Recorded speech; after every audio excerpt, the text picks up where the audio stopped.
Assalamualaikum. Lek. Assalamualaikum. Pak Dek. Oh, Mesti Rahman, sing duwe telo sak kabupaten Majen. Kene Mesti Rahman, kene. Longgo meneh kene, apa sing perlu jagongan ning kene? Lah iki lho sajake teko endi? Mesti Rahman iki ana perlu apa kok dongarene bengi-bengi kok merene ngono iki lho. Kok dongarene ana apa iki? Anu kan sajane aku ya ana perlune ya sampean. Dino iki bengi iki masalahe aku saiki rada sulit keuangan lho. Tak kira apa gletek. Duit.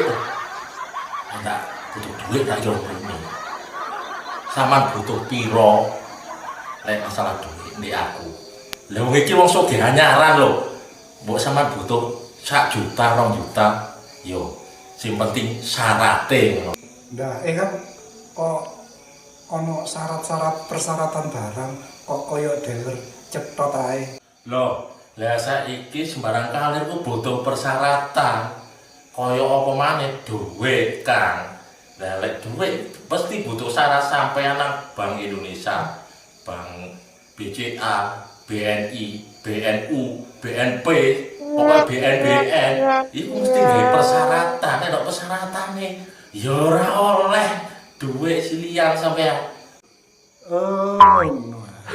Persyaratanane apa sih persyaratanane? Persyaratan maksudku. Kok nganggo persyaratan barang? Kaya nganu pesajen ae. Lah mula iku sembarang kalir ku ana persyaratan.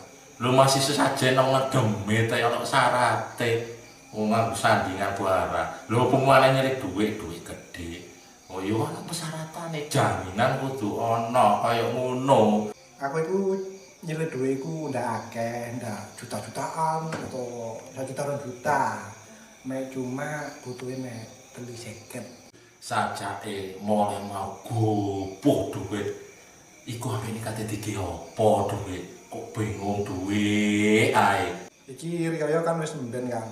Berarti aku butuh juwajan temenan kan. Masalah wis kaya apa jenenge toples padha mengkurep sialang durung tak isui tak apa. Dadi lek sama jajane mari ngene wis enak wis kan riyaya.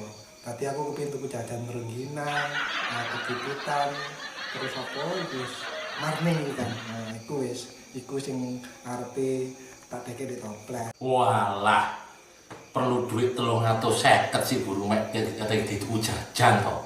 Lek kur dituku jajan, wis gampang.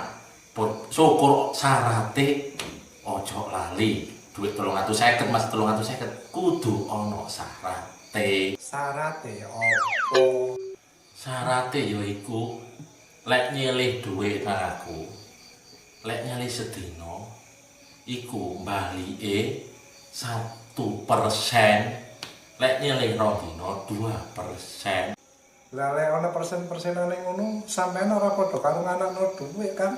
Lah saiki lho bulan Ramadan kan. Nah, iso sampean bantu wong utawa ya apa. Terus sampean ndak malah kate mlebu aku. Lho masih aku yo berpikir. Yo lek koyo ngono ndak setuju sampean Mas Rahman. Lek masalah persenan dhuwit iku ya wis ngene ae. Iki berhubung bulan Ramadan, jare sama lek ana dhuwit ora oleh, ya kan? Dadi ne sama tak bantu wae. Tapi seikhlasku, apa sama gelem tak bantu? Saikhlasku tapi lo ya.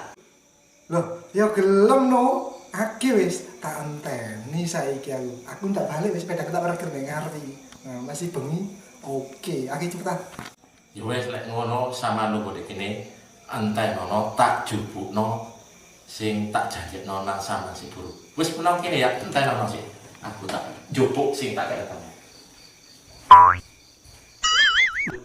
Wah, medayoh nang masuke. Saiki aku apes. Apa? Taplah dono sini medhe dono. Yo untung daku. Lho bagus. Iki kan masih kesukaan nanti. Itu kamu jaga toy. Sing penting rokokan baku. Nah, enak iki kias di baku Jawa iki. Sampai ngenteni cekutur iku. Duh, rokoknya kualik sing legi lo gini. Gini sing ndak legi. Aduh, blay. Jadi kualik ae wis. Ya kate apa meneh. Jenenge kualik. Pokok hongi ora kualik. Lah ngene kan enak. Duh, lho kok kualik sih? Oh, wis blay iki. Rokoknya apa hongi. Oh, lho. Ini apa enak ya rokok. Tidak kualik iki enak. Iso rokan kualik lah. Ngeli ngene wis.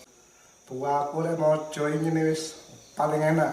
Mojo pahit, mojo kerto, mojo dungo. Yo mojo majalah wis pokoke. Enak.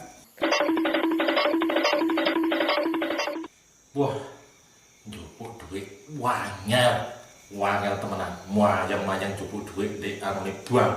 Tutup kabeh. Wis sak kae buang tak nyanyi. Tutup kabeh. Sing ana bang patokan iku sik buka untuk sik buka iki sama tak jupukno duit. Perlune mau. Wadai cek gede isi pirang duit iki sih. Lho, wong sugih kok. Yo aja diragoni. Aja diragokno lek iki masalah isine duit iki.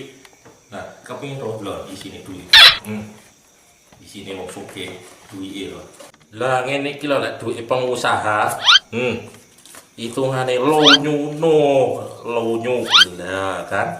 Iya wis ndak nutuk lek ngusuk duit pengusaha petik. Nah, wis ndak nutuk ngitung sedina sewengi. Lah iki janjiku sik buru nang sampeyan sing kate tak wehno sampeyan. Ndak usah nyilih, wis ikhlas iki berhubung bulan Ramadan kate riyaya sampean timbang bingung duit mayeng-mayeng nyilih. Wis iki tak silihno sampeyan gawean ndak usah balekno nyok iki gawean trimo.